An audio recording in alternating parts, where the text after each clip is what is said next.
Good morning, good afternoon, good evening. Welcome to Raven's Readings.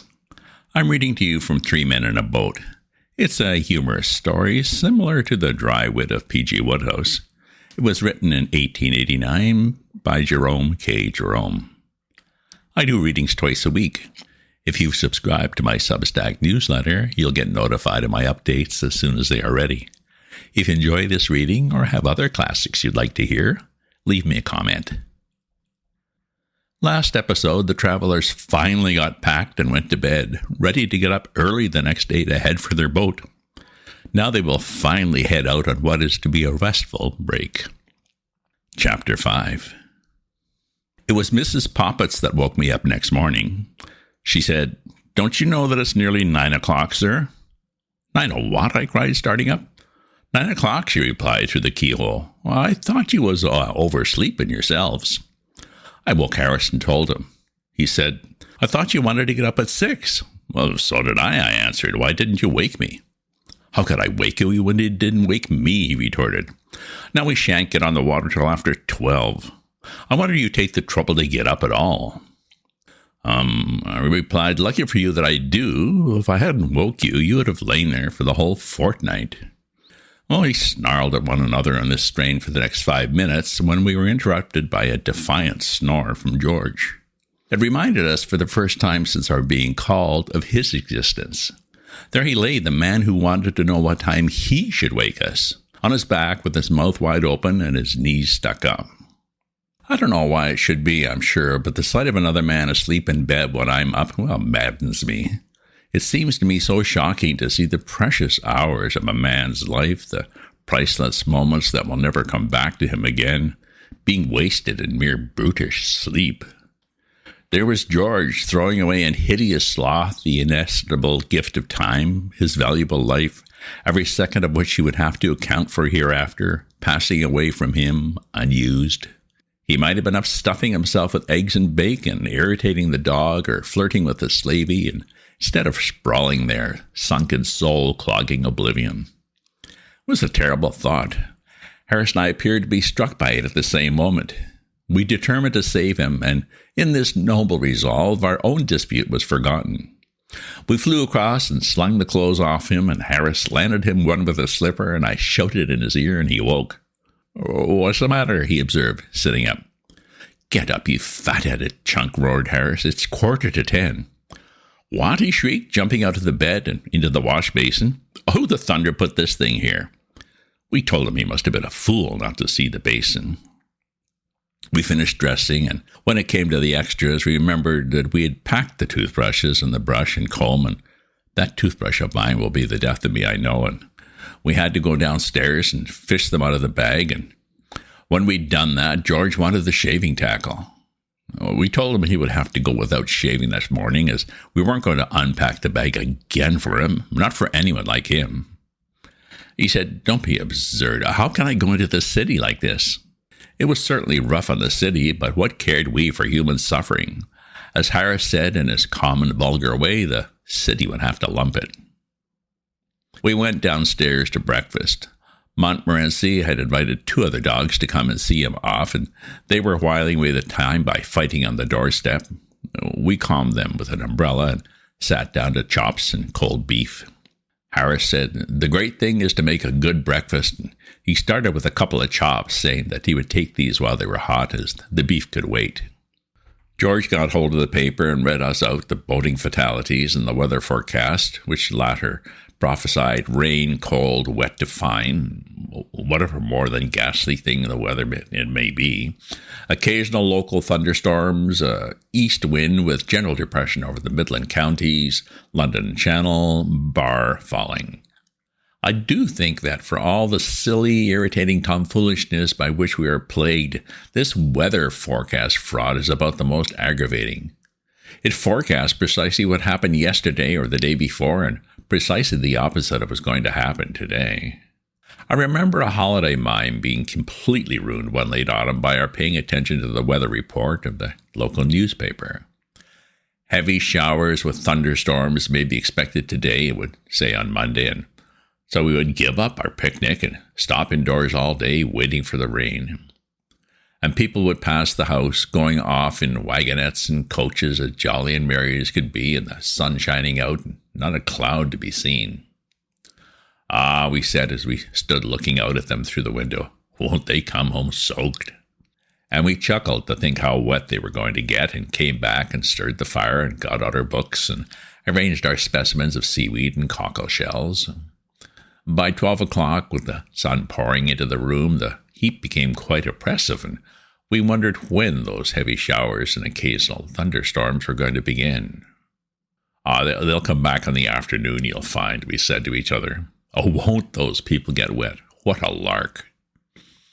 At 1 o'clock, the landlady would come in to ask if we weren't going out, as it seemed such a lovely day. "No, no," we replied with a knowing chuckle, "not we.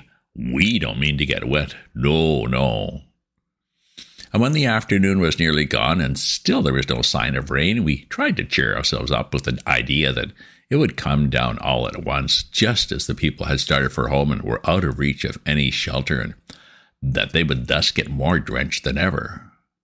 But not a drop ever fell, and it finished a grand day and a lovely night after it. The next morning we would read it was going to be a warm, fine to set fair day and much heat. We would dress ourselves in flimsy things and go out, and half an hour after we'd started, it would commence to rain hard, and a bitterly cold wind would spring up, and both would keep on steadily for the whole day, and we would come home with colds and rheumatism all over us and go to bed. The weather is a thing that is beyond me altogether. I can never understand it. The barometer is useless. It is as misleading as the newspaper forecast. There was one hanging up in a hotel at Oxford at which I was staying last spring, and when I got there it was pointing to set fair. It was simply pouring with rain outside and had been all day, and I couldn't quite make matters out. I tapped the barometer, and it jumped up and it pointed to very dry. The boot stopped as he was passing and said he expected it meant tomorrow. I fancied that maybe he was thinking of the week before last, but Boot said no, he thought not.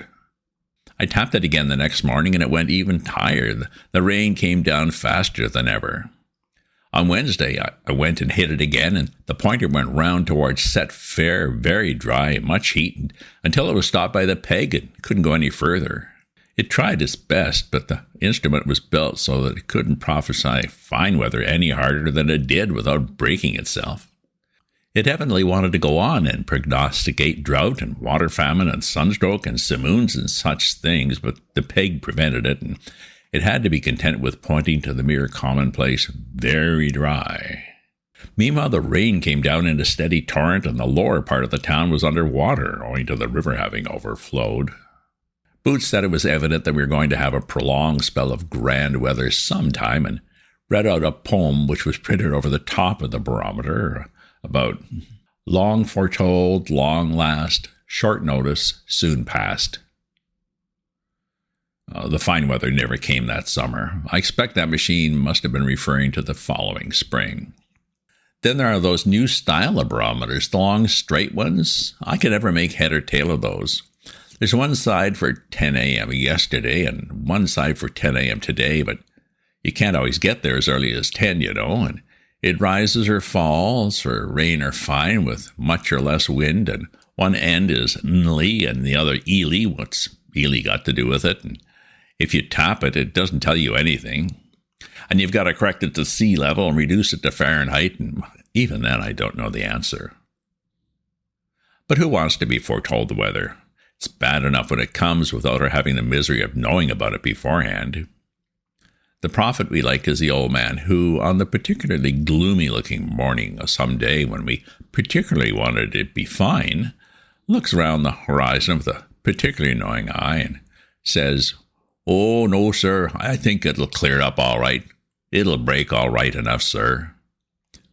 Ah, he knows, we say, as we wish him good morning and start off, wondering how these old fellows can tell.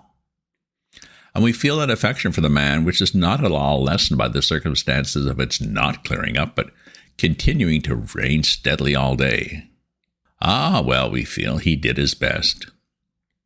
For the man that prophesies bad weather, on the contrary, we entertain only bitter and revengeful thoughts. Going to clear up now, do you think? We shout cheerily as we pass. "Oh, well, no, sir, I'm afraid it's settled down for the day," he replies, shaking his head. "Stupid old fool," we mutter. "What's he know about it?" And if his portent proves correct, we come back feeling still more angry against him, with a vague notion that somehow or other he has had something to do with it.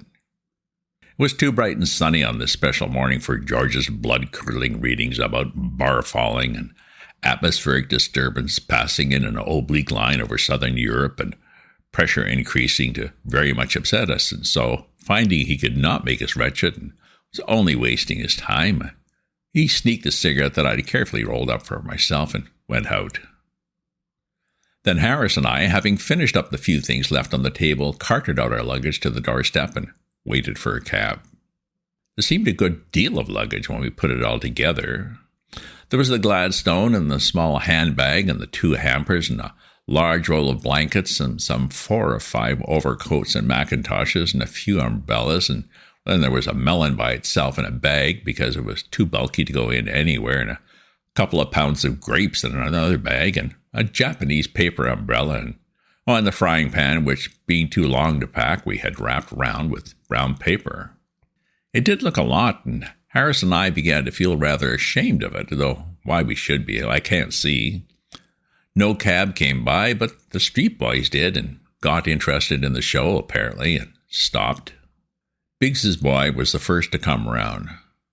Biggs is our greengrocer, and his chief talent lies in securing the services of the most abandoned and unprincipled errand boys that civilization has yet produced. If anything more than usually villainous in the boy line crops in our neighborhood, we know that it is Biggs's latest. I was told at the time of the great Coram Street murder, it was promptly concluded by our street that Biggs's boy, for that period, was at the bottom of it, and had he not been able, in reply to the cross-examination to which he was subjected by number 19, when he called there for orders the morning after the crime, assisted by those at number 21 who happened to be on the step at the time, to prove a complete alibi, it would have gone hard with him. I didn't know Biggs's boy at the time, but from what I've seen of him since, I should have not attached much importance to that alibi myself. Biggs's boy, as I said, came round the corner. He was evidently in a great hurry when he first dawned upon the vision, but on catching sight of Harris and me and Montmorency and all the things, he eased up and stared. Harris and I frowned at him. This might have wounded a more sensitive nature, but Biggs's boys are not, as a rule, touchy. He came to a dead stop a yard from our step, and leaning up against the railings and selecting a straw to chew, fixed us with his eye. He evidently meant to see this thing out. In another moment, the grocer's boy passed on the opposite side of the street. Biggs's boy hailed him. "Aye, ground floor of 42's a-movin'." The grocer's boy came across and took up a position on the other side of the step. Then the young gentleman from the boot shop stopped and joined Biggs's boy, and while the empty can superintendent from the Blue Post took up an independent position on the curb. "They ain't going to starve, are they?" said the gentleman from the boot shop. You want to take a thing or two with you," he replied, "Blue Post, so if you're going to across the Atlantic on a small boat." "They ain't going across the Atlantic," struck in Biggs's boy. "They're going to find Stanley in Africa." By this time, quite a small crowd had collected, and people were asking each other what was the matter. One party, the young and giddy portion of the crowd, held that it was a wedding and pointed out Harris as the bridegroom, while the elder and more thoughtful among the populace inclined to the idea that it was a funeral and that I was probably the corpse's brother. At last, an empty cab turned up. It is a street where, as a rule, and when they are not wanted, empty cabs pass at the rate of 3 a minute and hang about and get in your way. But packing ourselves and our belongings into it and shooting out a couple of Montmorency's friends, who had evidently sworn never to forsake him, we drove away amidst the cheers of the crowd, Biggs's boy shying a carrot after us for luck. We got to Waterloo at 11 and asked where the 11.5 started from. Of course nobody knew. Nobody at Waterloo ever knows where a train is going to start from, or where a train, when it does start, is going to, and anything about it. The porter who took our things thought it would go for number 2 platform, Well, another porter with whom he discussed the question had heard a rumor that it would go for number 1. The station master, on the other hand, was convinced it would start from the local. To put an end to the matter, we went upstairs and asked the traffic superintendent, and he told us he'd just met a man who'd said he'd seen it on the number 3 platform. We went to number 3 platform, but the authorities there said they rather thought that train was the Southampton Express or else the Windsor Loop. But they were sure it wasn't the Kingston train, though why they were sure it wasn't, they couldn't say. Then our porter said he thought it must be it on the high-level platform. Said he thought he knew the train. So we went to the high-level platform and saw the engine driver and asked him if he was going to Kingston. He said he couldn't say for certain, of course, but he rather thought he was. Anyhow, if he wasn't the 11.5 for Kingston, he was pretty confident that he was the 9.32 Virginia Water, or the 10 a.m. express for the Isle of Wight, or somewhere in that direction, and we should all know when we got there. We slipped half a crown into his hand and begged him to be the 11.5 for Kingston. Nobody will ever know on this line, we said, what you are, where you're going. You know the way, you slip off quietly and go to Kingston.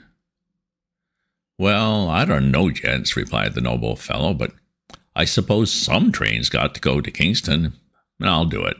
Give me the half-crown. Thus we got to Kingston by the London and South Western Railway. We learned afterward that the train we had come by was really Exeter Mail, and they'd spent hours at Waterloo looking for it, and nobody knew what had become of it. Our boat was waiting for us at Kingston just below the bridge, and to it we wended our way, and round it we stored our luggage, and into it we stepped. "Are you all right, sir?" said the man. "Oh, right it is," we answered, and with Harris at the sculls and I at the tiller lines and Montmorency, unhappy and deeply suspicious, in the prow, out we shot onto the waters which for a fortnight were to be our home. End of chapter. All right, the vacation starts. The author and Harris set out in the boat, planning to pick up George later. Next episode, they explore some of the river. If you subscribe to my newsletter, you'll get notified of my updates as soon as they're ready. If you enjoyed this reading or have other classics you'd like to hear, leave me a comment. Check out my other posts on my Substack at ravensview.substack.com, and remember to share this with your friends. Ta-ta for now.